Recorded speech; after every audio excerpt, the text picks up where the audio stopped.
Today, we're looking at an orange ink by KWZ Orange. Now, as always, there's timestamps down below so you can skip around, but if you've got the time, I'd appreciate you checking out the entire video. If you don't know, I'm an ink guy, and if you do, welcome back. If you like orange inks and want to take a look at some more of them, there's a link to a playlist down in the description. To try and standardize some of the writing samples, the first 3 are done on standardized papers: Clairfontaine, Tomoe River, and Rhodia paper. Let's take a look at the first one, 90 GSM Clairfontaine. No bleeding, no ghosting. The 1.1 has no feather spread, halo sheen, no shade. The extra fine is a little lighter than the stub with no feather spread, halo sheen, no shade, 16 seconds to dry. The medium is about the same tone as the stub with no feather spread, halo sheen, and no shade, 21 seconds to dry. The scrubby for both show us no color variation. We didn't expect it and we didn't get it. Now the smear shows that you may not be able to recover this if you smeared while you were writing.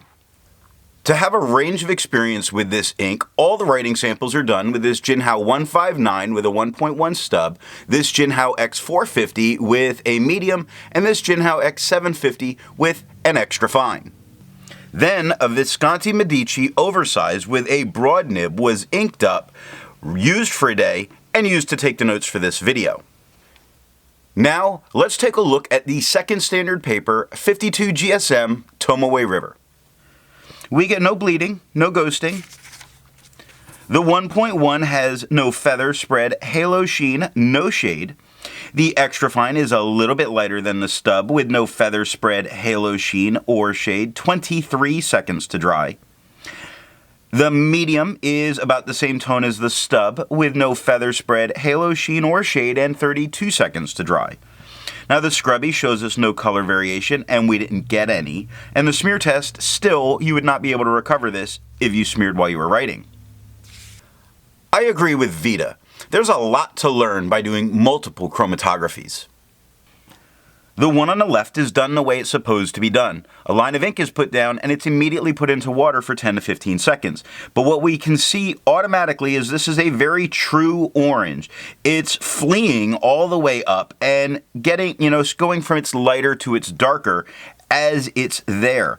But not a very complex ink. The one on the right is let dry for 10 minutes before it's dunked into water, and it didn't travel as far, but largely it looks the same, so we're not expecting a great deal of resistance with this ink. The third standard paper is 80 GSM Rhodia dot pad. We have no bleeding, no ghosting. The 1.1 has no feather spread, halo sheen, or shade.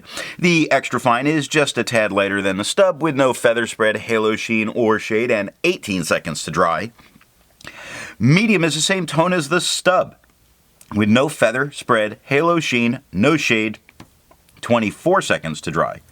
The scrubby for both are showing us no color variation. We didn't expect it, we didn't get it. But the smear test says you stand a chance of recovering this if you smeared while you were writing. Resistance tests are done to see how this ink can be expected to perform on the page, and more importantly, how hard it may be to clean from your pen. The smear is allowed to dry for 3 days before testing it.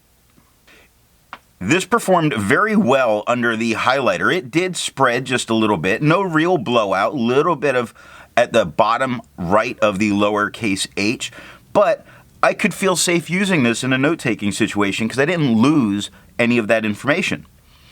That's surprising considering what happens with water, where you do see it completely reactivating. You see a lot of the white of the paper coming through. It did only take water to get this out of my pen. Pen Flush is doing about the same thing that water did, nothing more, no real need to use it. And the 1/3 bleach solution that you're not going to need, it does completely obliterate this ink. The additional writing samples are done with different papers that change up to get different types of experiences with different papers. The next one we're going to take a look at is Life paper. We have no bleeding, no ghosting. The 1.1 has no feather spread, halo sheen. It does offer a little bit, the tiniest bit, of some shading. Like you see the N and G of orange is just a little bit lighter, but that's all we're really seeing there. The extra fine is a tad bit lighter than the stub, with no feather spread, halo sheen, spots of shading going on. Like quick starts a little darker, gets a little lighter, gets darker again. The end of brown is just a little bit lighter. 15 seconds to dry. Now the medium is a little bit darker than the stub, with no feather spread, halo sheen, no shade, 20 seconds to dry. The scrubby for both, the scrubby of the extra fine, far left to far right, does show a tiny bit of color variation, and we're getting it up here. The medium shows none, and we got none. The smear test, you might be able to recover this just a little bit if you smeared while you were writing. For the inks tested, there is an average viscosity of 2.5, with the realm of normal being from 2.1 to 2.9. KWZ's Orange has a viscosity of 2.25, making it normal. The next writing sample is done on Apica CD notebooks. We have no bleeding, no ghosting. The 1.1 has no feather spread, halo sheen, or shade. The extra fine is lighter than the stub, with no feather spread, halo sheen, and no shade, 11 seconds to dry. Medium is a little darker than the stub, with no feather spread, halo sheen, or shade, and 15 seconds to dry. Scrubby for both show us no color variation. We didn't expect it, and we didn't get it. But the smear test says you could probably recover it if you smeared while you were writing. For the inks tested, there is an average dry time of 17 seconds, with the realm of normal being from 13 to 21 seconds. KWZ's Orange has an average dry time of 22 seconds, meaning it takes a little longer to dry, which is one of the reasons it doesn't shade a whole lot. It has plenty of time to level out, making that shading go away. The last writing sample is done on Franklin Christoph paper. We have no bleeding, no ghosting. The 1.1 has no feather spread, halo sheen, or shade. The extra fine is a little lighter than the stub, with no feather spread, halo sheen, or shade, and 9 seconds to dry. The medium is the same tone, maybe just a hair darker than that stub, with no feather spread, halo sheen, no shade, 12 seconds to dry. Scrubby for both are showing us no color variation, and we didn't get it. But the smear test says you could likely recover it if you smeared on this paper while you were writing. Instead of finding inks that look like KWZ's Orange, I would prefer to find an ink that complements its color on the page.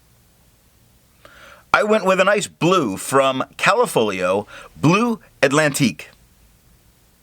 If you'd prefer to take a look at a different color as a complement, then take a look down in the description and you will see links to different playlists there. So what do I think of KWZ's Orange? While there's almost no real shading, most of the time there is some kind of color variation depending on your pen and the paper. I do like a red-leaning orange that this puts out, but I am a fan of orange in general. What nib and pen will give the best writing experience with this ink? I'm really a fan of the dark orange that it's putting down from a broad, wet pen. However, it does look good from a wet fine as well. I hope you got something out of this video, and come back tomorrow where we're going to take a look at Roher & Klinger's Document Magenta.